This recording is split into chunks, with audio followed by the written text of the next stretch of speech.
Hi అండి. అందరికీ నమస్తే. ఈరోజు వీడియోలో మనం వినబోయే కథ ఏంటో తెలుసుకునే ముందు మీ అందరికీ కూడా నాదొక చిన్న రిక్వెస్ట్.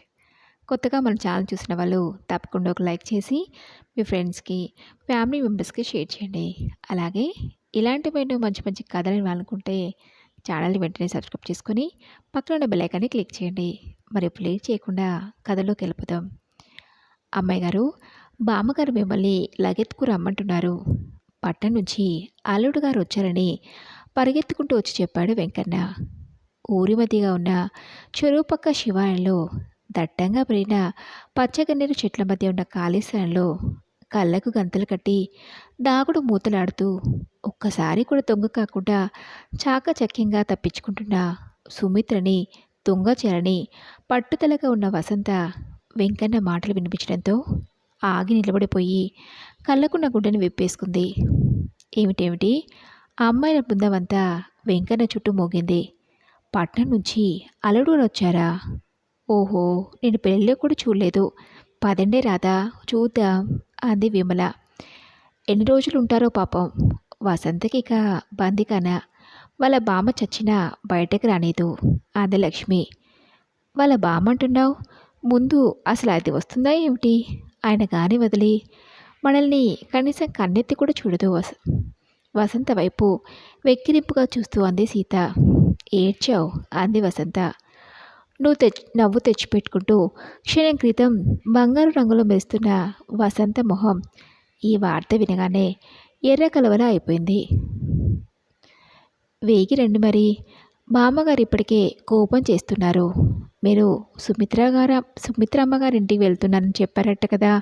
రండి రండి వెంకన్న తొందర చేశాడు.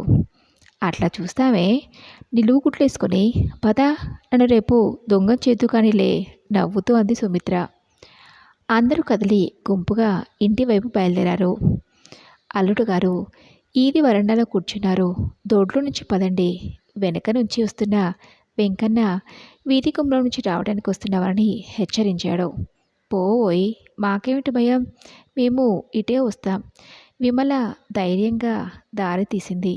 సీతని చూడాలనే ఆసక్తితో ఉన్న వాళ్ళంతా ఆమెని అనుసరించారు. అందరితో పాటు వసంత కూడా నడిచింది.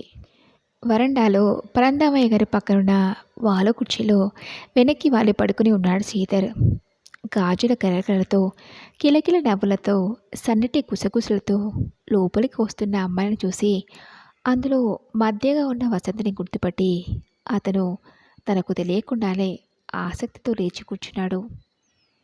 అంతవరకు అల్లుడితో ఏదో మాట్లాడుతున్న పరందామయ్య గారు వీళ్ళని చూసి చూడటంతోనే ముఖం ఇంత చేసుకొని, ఎక్కడి నుంచి మీరాక, పొండి పొండి లోపలికి పొండి, ఇంత పొద్దుపోయేదాకా పెత్తనాలు సాగించుకొస్తున్నారు అని కసరాడు. క్షణంలో సగంసేపు శ్రీధర్తో చూపులు కలిపిన వసంత ఒక కంగులో అందరికంటే ముందు ఇంట్లోకి పోయింది. ఒరే వెంక, గంగాలోకి వేడిలు తోడావా? ఇదిగో సుబ్బులు, ఆ గిన్నెలు కడిగి ముందు ఇక్కడ బోలించి వంటింట్లో నుంచి బావగారి కంఠం కంగుమని వినిపిస్తుంది. ఏదో పని మీద హడావుడిగా దొడ్లోకి వెళ్ళబోతున్న ఆవిడ అమ్మాయిల బృందాన్ని చూసి హఠాత్తుగా ఆగిపోతూ, ఏది వసంతి వచ్చిందా? అలా పెళ్ళినడకలో నడుస్తావే, చప్పున వెళ్ళి స్నానం చేసి బట్టలు మార్చుకుండ్రా. ఆ జడ, అరిగిపోయిన జుట్టు, వెలిసిపోయిన పనికి నువ్వు ఈ వాలకంతోనే అతని ముందు నుంచి వచ్చావా? వెళ్ళు, ఇంకా చూస్తావే, స్నానం చేసి ఇదిగో చూడమ్మా సుమిత్ర, కాసిన్ని ఈ సన్నజాజులన్నీ చక్కగా పెద్ద మాల కట్టు. రాధమ్మ తల్లి, నువ్వు వచ్చావు, నీకోసమే కబురు పంపుదాం అనుకుంటున్నానే తల్లి. కాస్త లక్ష్మి నువ్వు అంతా కలిసి ఆ గది కొంచెం సర్ది పెట్టండి. అగరొత్తులు అవి పంపిస్తాను. మా తల్లి కాస్త సాయం చేసి పెట్టండి. మీ వసంత మొగుడు సామాన్యుడు కాదయ్యా మరి. చూడు, హఠాత్తుగా వచ్చి ఎలా హడావుడి పెడుతున్నాడో. ఒక గుక్కలో జీటీ ఎక్స్ప్రెస్ స్పీడ్లో పళ్ళు పురమాయించేసి బామ్మగారు వెళ్ళిపోయారు. క్షణంసేపు ఒకళ్ళ మొహంలోకి ఒకళ్ళు ప్రశ్నార్థకంగా చూసుకున్న అమ్మాయిలు వెంటనే అర్థమైందిలే అన్నట్లు వసంత వైపు చూసి నవ్వుతూ గది సర్దడానికి వెళ్ళిపోయారు. సుమిత్ర వంగి పల్లెల్లో ఉన్న పూలు తీసుకుని దారం కోసం వెతకసాగింది. అబ్బా, ఇప్పుడు స్నానం ఏమిటి, చలేస్తుంది, లాభం లేదు. బామ్మ వాక్కు వేద వాక్కు ఎదురులేదు. ఇక మొదలు ఇలాంటి ఇష్టం లేని పనులు చేయడానికి జన్మలో రెండో పూట స్నానం చేయటం అలవాట్లేని వసంత వణుక్కుంటూ స్నానానికి బయలుదేరింది. స్నానం చేస్తుండగా సుబ్బులొచ్చింది. అమ్మాయి గారు, బామ్మగారు మిమ్మల్ని ఈ జరీ అంచు తెల్లచీర కట్టుకోమంటున్నారు అంటూ. చీరేమిటి?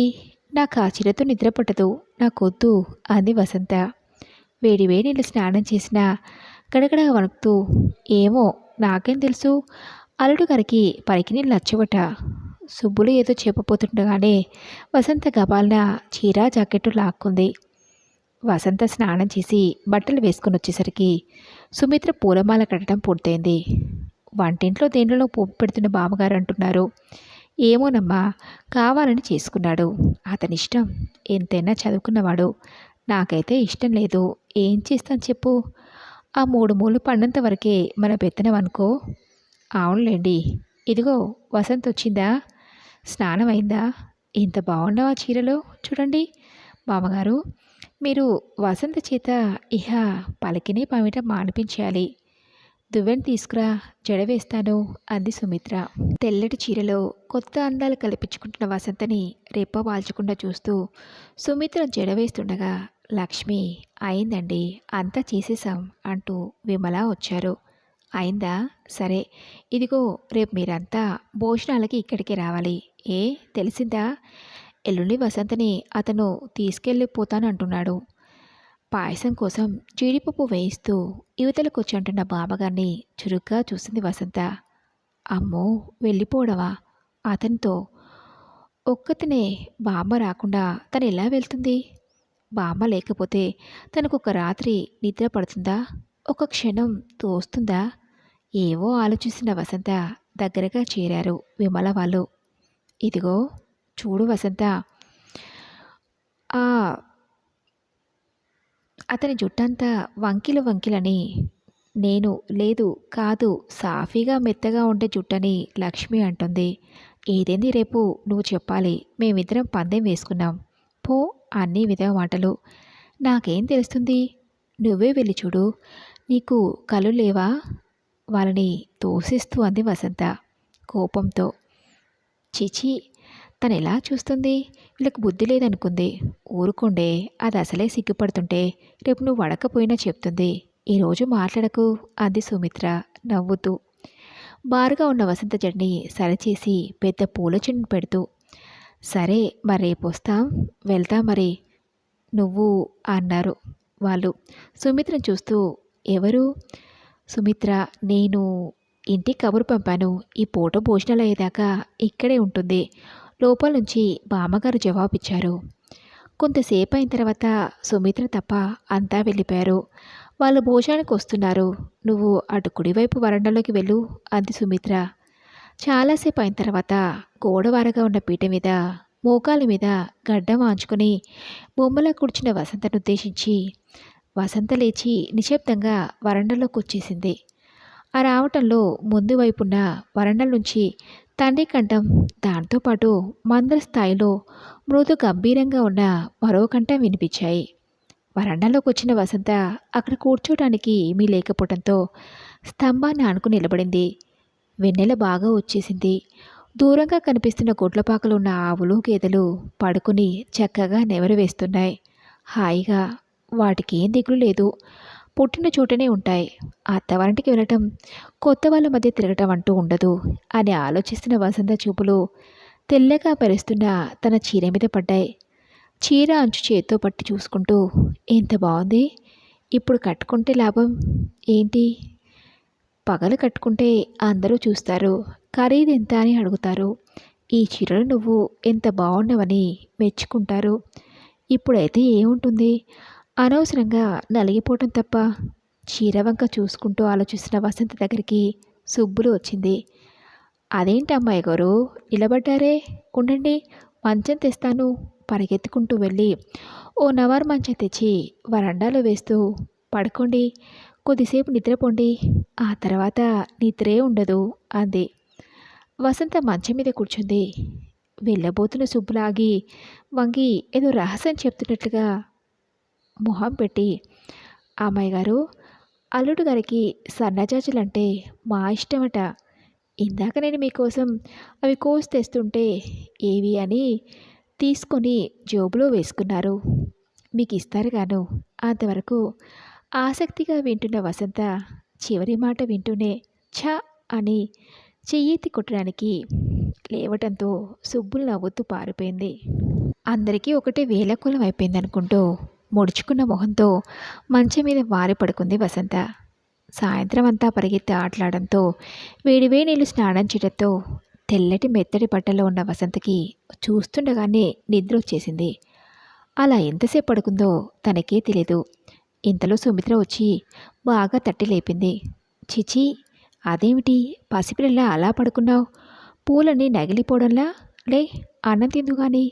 మంచిదానివే అంటూ సగం నిద్రమత్తులోనే భోజనానికి వచ్చి కూర్చుంది. భోజనంలో పదార్థాలు చాలా రుచిగా ఉన్నాయి. ముఖ్యంగా పులుసు, పాయసం. సుమిత్ర బావగారి చేతి పనితనాన్ని మెచ్చుకుంటోంది. ఇంట్లో ఇందాక అంతటి సందడి లేదు, నిశ్శబ్దంగా ఉంది. పరందామయ్య గారు కూడా పడుకునే ప్రయత్నంలో ఉన్నారు. భోజనం చేస్తున్నంతసేపు వసంత చెవులు మంత్రస్థాయిలో గంభీరంగా వినిపించే స్వరం కోసం ఆలకించి ఆశాభంగం పొందాయి. నేనిక ఈ చీర మార్చేసుకోనా? భోజనం అయిన తర్వాత వసంత బావగారి కోసం వేసిన పక్కవైపు వెళ్ళబోతూ అడిగింది. ఆగు, నీ అక్క అది కాదు. తమలపాకులు సుతారంగా చీల్చి చిలికలుగా చుట్టి వెండి పనిలో పేరుస్తున్న సుమిత్ర వసంతను పిలిచింది. ఎక్కడ మరి? ఈసారి నిద్రపోతే ఇక లేవను విసుగ్గా అంది వసంత. ఎందుకో తెలియదు కానీ సుమిత్ర బావగారు మొహాలు చూసుకుని నవ్వుకున్నారు. నవ్వుతున్న సుమిత్రకి సమాధానంగా బామ్మగారు దానికి ఏం తెలుసు, ఏమైనా చూసిందా? ఆ చూడటం పెట్టడం ఏ విషయంలోనా అని ఆలోచిస్తూ వసంత వచ్చి మళ్ళీ సుమిత్ర పక్కన కూర్చుంది. ఆకులు కట్టం పూర్తి చేసిన సుమిత్ర లేచి మోకాలలో తలపెట్టి కూర్చున్న వసంత తలలో పూలు సర్దసాగింది. ఉండని, పర్వాలేదులే. ముందు ఎక్కడ పడుకోలో చెప్పు బాబు, నీకు పుణ్యం ఉంటుంది, నిద్ర వస్తుంది సుమిత్రను బ్రతిమలాడుతూ అంది వసంత. లే మరి, చూపిస్తాను అంది సుమిత్ర వసంతని చెయ్యి పట్టి సున్నితంగా లేవదీస్తూ. ఇద్దరూ కలిసి హాల్లోకి వచ్చారు. లోపల ఇల్లు సర్దడం పూర్తయిన బామ్మగారు తలుపులు వేస్తున్నారు. ఎటు అంది వసంత సుమిత్ర వెనుక నడుస్తూ. హాల్లో కూడకున్న గడియారం టంగ టంగమని 10 గంటలు కొట్టింది. రోజూ ఈపాటికి మంచి నిద్రలో ఉండవలసిన సమయం. రేపు నేను తప్పకుండా దొంగ చేస్తాను ఒట్టు సుమిత్రతో నడుస్తూ అంది వసంత. అలాగే వెళ్ళు, ఆ గదిలో నీ పక్క. సుమిత్ర మాటలతో చటుక్కున ఆగిపోయింది. ఆ గది ఇందాక లక్ష్మి విమల వల్లి సర్దింది. గదిలోంచి అగరొత్తుల వాసన గుప్పమంటుంది.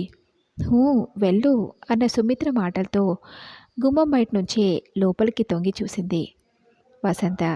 తను చూడకూడని వస్తువు ఏమైనా అక్కడ ఉందేమో అనుకుంటూ నిజం, గది లోపల కిటికీ దగ్గరగా ఉన్న పడకుర్చీలో తెల్లటి బట్టల్లో కళ్ళ మీద చేతులుంచుకొని శ్రీధర్ పడుకుని ఉన్నాడు. ఇదేమిటి, నన్ను ఇక్కడ పడుకోమంటావేంటి? అతను ఉంటేను. వసంత పక్కకు తిరిగేసరికి అక్కడ సుమిత్ర లేదు, దూరంగా వెళ్ళిపోతూ ఉంది. కాళ్ళకున్న పంజేబులు, చేతికున్న గాజులు గలగలమనేటట్టు ఒక్క పరుగులో పరిగెత్తుకొచ్చి సుమిత్రను కలుసుకుంది. ఇదేమిటి అలా పరిగెత్తుకొని వస్తావు? ఎందుకు? లోపలుంచి ఒక చేత్తో విసనకర్రతో మరో చేత్తో మరచెంబుతో నీళ్లు పట్టుకుని యువతలకు వస్తున్న బావగారు అన్నారు. చూడు బామ్మ, చూడు, బామ్మ లేకపోతేను నన్ను అక్కడ పడుకోమంటుంది. అతను అక్కడ ఉంటే. బామ్మ వంక ఫిర్యాదు చేస్తున్నట్లు అన్యాయం జరిగినట్లు చెప్తున్న వసంత కళ్ళు హఠాత్తుగా సిగ్గుతో కిందికి వాలిపోయాయి. ఆ పైన మాట్లాడలేకపోయింది. సుమిత్ర కొంగుచాటు చేసుకుని నవ్వుతుంది. క్షణంసేపు మనవరాలి వంక శ్రద్ధగా పరీక్షగా చూసిన బామ్మగారు చేతిలో ఉన్న మరచెంబుని వంగి కింద పెట్టి వసంతని చేయి చాపి కుండ్లకు దగ్గర తీసుకొని మెల్లగా ఇలా అన్నారు. చూడమ్మా, ఈ రోజు నుంచి నీ పడక అతని పక్కనే, అక్కడే పడుకోవాలి. వెళ్ళు. అతనికి ఏదైనా కావాలంటే ఇక నువ్వే ఇవ్వాలి. అందలాంటి వాడు కాదమ్మా అతను. అతని మనసు గ్రహించి నువ్వు నడుచుకోవాలి. నా దగ్గరలాగా పెంకిగా జవాబు చెప్పకు. పెంకితనం నా దగ్గర నా మీదే చూపించు. ప్రేమ అతని దగ్గర చూపించు. వెళ్ళు, తీసుకెళ్ళమ్మా సుమిత్ర. బావ మాటల్లో అర్థం తెలిసిపోయింది వసంతకి. గది అలంకరించడం, సుబ్బుల మాటల్లో హాస్యం, విమల పోట్లాటలో అర్థం, సుమిత్ర కొంగు చాటు చేసుకొని నవ్వడం అన్నీ తెలిసిపోయిన వసంతకి బుగ్గల్లోకి వెచ్చటి ఆవిరొచ్చింది. అది తనకు తెలియలేదు. ఎందుకు అలా అతనితో మాట్లాడటం? పద అంటూ సుమిత్ర బొమ్మల నిలబడిపోయిన వసంతని చెయ్యి పట్టుకొని తీసుకెళ్ళింది. గుమ్మానికి ఇంకా ఇవతలగానే వదిలేసి సుమిత్ర వెళ్ళిపోయింది. వెళ్ళిపోతూ ఆగి వసంత చెవి దగ్గరగా నోరు పెట్టి అతి రహస్యంగా, రేపొస్తాను, నాకు అన్నీ చెప్పాలి, చెప్పకపోతే ఒట్టు అని వెళ్ళిపోయింది. గుమ్మంలోకి వచ్చి నిలబడిపోయింది వసంత. అతను ఈసారి పడుకొని లేడు. కిటికీ రెక్క మీద చేయి వేసి బయటకు చూస్తున్నాడు. ఆగిపోయిన పంజేబుల చప్పుడు విని కాబోలు ఇటు తిరిగాడు. మళ్ళీ క్షణంలో సగం సేపు ఇద్దరి కళ్ళు కలుసుకున్నాయి. వసంత చూపులు వెంటనే భూమిలోకి దిగిపోయాయి. అతను వెంటనే అక్కడి నుంచి కదిలి రాలేదు. చూస్తూ అలాగే నిలబడిపోయాడు. ఏం చేయాలో తోచక వసంత కొంగు తీసుకుని ఉండ చుట్టసాగింది. వెనక్కి పారిపోతే బాగుండనిపిస్తుంది, కానీ కాలు కరటం లేదు. అతను ముందుకొచ్చి చెయ్యి చాపి అందిస్తూ, బయట నిలబడిపోయావే, లోపలికి రా అన్నాడు. అతని చెయ్యి అందుకోకుండానే బుద్ధిమంతురాలా లోపలికొచ్చింది. కూర్చో, అతను చూపించిన కుర్చీలో కూర్చుంది. మళ్ళీ అతను మాట్లాడలేదు. అతనికి కూడా తనలాగే ఏం మాట్లాడాలో తోచడం లేదు కాబోలు. పాపం, ఎంతైనా కొత్త వాళ్ళని ఒకసారి ఇలా ఒంటరిగా వదిలేసి మాట్లాడుకోమంటే. వసంత కళ్ళెత్తి అతని వంక చూడబోయింది. కానీ అతను తనలాగా సిగ్గుపట్టలేదు. నిస్సంకోచంగా ఆసక్తి నిన్న కళ్ళతో రెప్ప వాల్చకుండా చూస్తున్నాడు. ఇందాకొచ్చిన వాళ్ళంతా ఎవరు? నీ స్నేహితురాలా? అవును అన్నట్లుగా గబగబా తలూపింది. మళ్ళీ కొంచెంసేపు ఆగి అతను అన్నాడు, నీకు సినిమాలంటే ఇష్టమేనా? మళ్ళీ తలూపింది. వసంత ఇష్టమే అన్నట్లు, చదువుకోవడం అది కూడా ఇష్టమే అన్నట్లుగా తలూపింది. తలూపడం తప్ప నీకు మాటలు రావా? శ్రీధర్ మాటలు మొదలవడంతోనే తలూపుతున్న వసంత తలూపుపోయి ఆగిపోయింది. నవ్వాడు అతను. మళ్ళీ నిశ్శబ్దం. వసంత భరించలేకుండా ఉంది. కొంచెం అయిన తర్వాత అతను ఆగి మొదలుపెట్టినట్లుగా, సన్నజాజి పూలంటే నాకెంత ఇష్టమో తెలుసా అన్నాడు. తెలుసు అంది అస్పష్టంగా. వసంతర్ మాటలు వచ్చు అని రుజువుపరచడానికి తెలుసా అని అతని కంఠం కొంచెం ఆశ్చర్యంగా పలికింది. సుబ్బులు చెప్పింది. చేతి వేలుకున్న ఉంగరం మీద చూపు నిలిపి అంది వసంత. ఓ అదా. అతను నవ్వుతూ జేబు తడుముకున్నాడు. ఈ తెల్ల జరీ చీరంటే నాకెంత ఇష్టమో. కావాలని నీకోసం ఎన్నో షాపులు గాలించుకున్నాను. ఈరోజు ఇదే కట్టుకున్నావు. నీకెలా తెలుసు? ఆ జరీ చీర పెళ్లిలో శ్రీధర్ వాళ్ళు పెట్టిందే, కానీ అది అతని ఇష్టమని వసంతకు తెలియదు. ఎలా చెప్పాలనుకుంటున్న వసంత వైపు చూస్తూ అతను, సర్లే పోన్లే, నీకంత మాట్లాడడం ఇష్టం లేకపోతే నేను వెళ్ళి పడుకుంటాను, తెచ్చిపెట్టుకున్న కోపంతో అతను దూరంగా వెళ్ళిపోయాడు. వసంత కళ్ళెత్తి చురుగ్గా ధైర్యంగా చూసింది. బావ మాటలు గుర్తొచ్చాయి. వసంత చూడటంతో అతను మళ్ళీ మళ్ళీ దగ్గరగా వచ్చాడు. ఈసారి పక్కగా కాక వసంత వెనక్గా వచ్చాడు. సన్నజాజి పూలంటే నాకు ఇష్టమని చెప్పలేదు, నాకు 2 పూలు ఇస్తావా? వెనుక నుంచి మళ్ళీ వచ్చి ఎదురుగుండా ఉన్న టేబుల్ అంచు ఆనుకొని నిలబడుతూ అన్నాడు. వసంత చప్పున చేయి చాచి తలలో చేతికి అందిన పూలు తెంపి అతనికిచ్చింది. అయ్యయ్యో, అలా తెంపవే. పూలకు బదులు చేతిని తీసుకుంటూ అడిగాడు శ్రీధర్. వసంత కళ్ళెత్తి చూసింది. అతను చూశాడు. ఇద్దరి చూపులు ఒకళ్ళు చేతిలో ఒకళ్ళుగా పట్టుకున్న పూలవంక చూశాయి. వసంత చెయ్యి వదిలించుకుందాం అనుకునే లోపలే అతను వదిలేశాడు. నాకు కొంచెం నీళ్లు కావాలి, దాహం అవుతుంది. వసంత చేతిలోంచి తీసుకున్న పూలని వాసన చూస్తూ అన్నాడు. కూర్చున్న వసంత చప్పున లేచి టేబుల్ మీద ఉన్న వెంటిమరి చెంబులో పెట్టిన నీళ్ళని గ్లాస్లో పోసిచ్చింది. ఈసారి కూడా అతను గ్లాస్కి బదులు ఆ చేతినే తీసుకున్నాడు, కానీ ఈసారి వసంత కళ్ళెత్తి చూడదలుచుకోలేదు. అతనికి మంచినీళ్ళు కాదు కావాల్సింది, తన చెయ్యి అని తెలిసింది. అలాగే ఉంచేసింది. చేతిని ఉన్నట్లుండి చేతిలో గ్లాస్ తీసుకుని టేబుల్ మీద పెట్టడం, ఆ వెంటనే దగ్గరగా వచ్చి ఒక చెయ్యి మెడ చుట్టూ మరో చెయ్యి కాళ్ళ చుట్టూ వేసి పసిపిల్లని ఎత్తుక్కున్నట్లు ఎత్తేశాడు. క్షణంసేపు తను ఏమవుతుందో తెలియని వసంత కెవ్వు మంది. వెంటనే దించేశాడు. వసంత గుండెలు గబగబా కొట్టుకోవడం మొదలుపెట్టాయి. భయమేసిందా? నవ్వుతూ అన్నాడు. పోన్లే, నీ కోపం వచ్చినట్టుంది. సరే, ఇక నేను తాకను. నేను వెళ్ళి పడుకుంటాను. అతను వెళ్ళిపోయి మంచం మీద పడుకున్నాడు.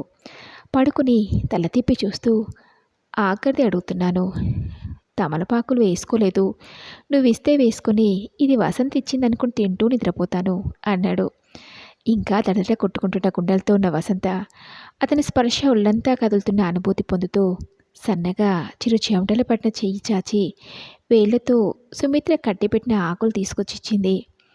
ఇక ఏమి ఆడని అన్న అతని మాటలతో ధైర్యంగా ఉన్న వసంత చెయ్యి చాచి ధైర్యంగానే ఇచ్చింది. కానీ అతను అన్న మాట మీద నిలబడే మనిషిలో లేడు. ఈసారి కూడా తమలపాకులను బదులు చెయ్యి తీసుకున్నాడు. తీసుకుని ఊరుకోలేదు. పట్టి దగ్గరికి లాక్కున్నాడు. అసలే భయంతో అదో మాదిరిగా ఉన్నవాడు. వసంత తూలి అతని గుండెల మీద పడిపోయింది. అలా పడ్డ వసంతని మళ్ళీ లేవనివ్వలేదు. మరింత దగ్గరగా లాక్కుంటూ వసంత చుట్టూ చేతులు వేసి రహస్యం అన్నాడు. అంతే, వసంతకి కాలం ఆగిపోయినట్టుగాను, వెన్నులో విద్యుత్తు ప్రవహిస్తున్నట్లుగాను, గాలిలో చెక్కిలి గింతలు ఉన్నట్లుగాను తోచింది. కోడి కూయటం వసంతతో పాటు శ్రీధర్ కూడా విన్నాడు. కొన్ని యుగాల అనుభవం కలిగింది వసంతకి. ఇక నేను కొంచెంసేపు నిద్రపోతాను, తెల్లవారు వస్తున్నట్లుంది కదూ.